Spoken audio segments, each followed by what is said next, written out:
déjà parti, on n'enchaîne pas. On s'approche, on calme le jeu, mais on n'enchaîne pas. D'accord? Là où on va aller, ça risque de monter en pression, on n'enchaîne pas les gars. S'il y a un problème, vous mettez les genoux au sol et les mains en l'air. Ok? Les genoux au sol, les mains en l'air. Ça marche? Vous êtes prêts à y aller?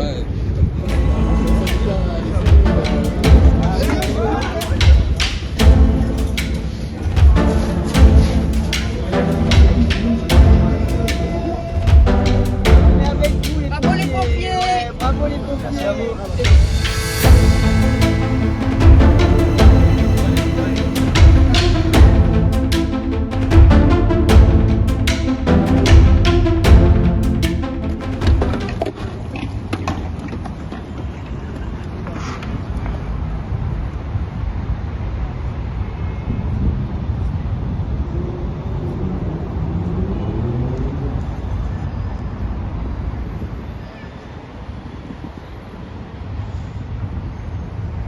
L'action, c'est de symboliser que les sapeurs-pompiers font partie de ce mouvement social contre cette réforme. C'est symbolique, c'est très symbolique. Il y a la tombe du soldat inconnu, c'est quelqu'un qui est respecté. Notre président, il y va déposer une gerbe tous les ans. C'est des gens qui sont morts pour la France. Nous, on fait partie aussi des gens qui sont morts pour la France. Tous les ans, il y a des sapeurs-pompiers qui décèdent en intervention ou alors qui décèdent suite à des maladies qui sont liées à la toxicité des fumées. Et ça, pour nous, c'est quelque chose qui est très important et qu'on veut souligner et surtout qu'on veut montrer à toute la France.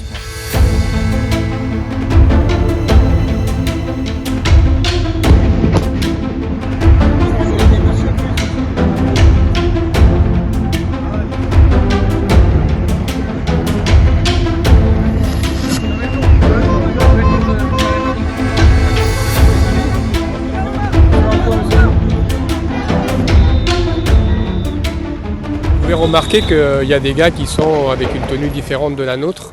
C'est bien pour faire signaler que le métier de sapeur-pompier, cette contrainte de la retraite, elle est pour tous. Et les pompiers belges sont venus nous soutenir dans ce combat-là. Puisque aujourd'hui, ils ont une retraite officielle à 67 ans. Donc aujourd'hui, le gouvernement veut nous faire passer à 64, pourquoi pas demain 67. Donc ils sont vraiment venus nous dire, faites attention, la vague d'après, ça sera 67. On est sur des actions similaires au niveau des pompiers en Belgique. Donc il y a des grèves qui se sont lancées, qui ont démarré à Bruxelles et qui deviennent importantes au niveau fédéral. Et donc on a jugé que c'était un minimum, en voyant la situation ici en France, qui est similaire, avec les mêmes problèmes, les mêmes difficultés, les mêmes attentes, de se montrer solidaire au niveau de la profession et de faire une démarche pour venir soutenir ici les collègues en France. Je pense qu'on est vraiment confronté à le recul de l'âge de départ, donc forcément des carrières qui se prolongent au-delà d'un âge qui est raisonnable pour pratiquer le métier qu'on fait.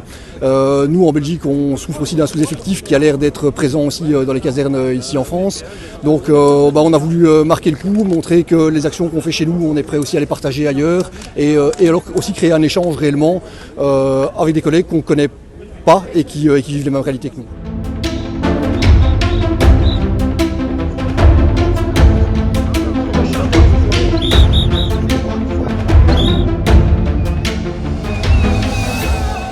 Chez nous, évidemment, comme dans toutes les fonctions publiques et tous les services publics, les effectifs ils diminuent.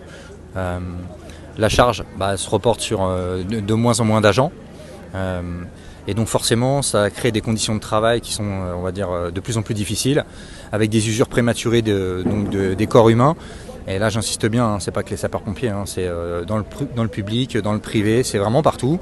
Et en fait, où ça va pas du tout, c'est que le gouvernement, il base ça sur un budget, sur une enveloppe d'argent, et contre en fait la santé des gens. Et ça passe pas du tout. Nous, on pourra pas aller jusqu'à l'âge qu'ils nous demandent, c'est pas possible. On en perdra la moitié en chemin. Et donc après, qu'est-ce qu'on fait des sapeurs-pompiers? Qu'est-ce qu'on fait aussi d'autres professions qui pourront pas faire leur métier jusqu'au bout? Comme on l'a déjà suffisamment exprimé, on a une durée de vie qui est moins longue que la population normale, que d'autres professions, que beaucoup d'autres professions. Et à partir de là, de passer de 57 à 59 ans, quand on a une espérance de vie qui est de 62 ans en bonne santé, pourquoi? Alors, ça ne veut pas dire qu'on meurt à 62 ans, ça veut dire juste qu'on contracte des maladies, qu'on a des troubles musculo-squelettiques, des choses qui font qu'on ne peut plus faire notre activité et qu'on aura une retraite qui sera bien difficile et bien plus courte que la population normale. Donc en fait, c'est pour ça que nous, ça passe pas. On a un gouvernement qui est sourd. il dit qu'il a reçu, ils annoncent comme dans toutes les professions qu'ils ont reçu les organisations syndicales. Ouais, ils nous ont écouté 2 secondes et puis à la fin c'est non, ce sera comme ça et c'est pas possible, on peut pas. Voilà. Et notre métier nous permet d'être au contact de la population au plus proche. Il y a une vraie misère sociale.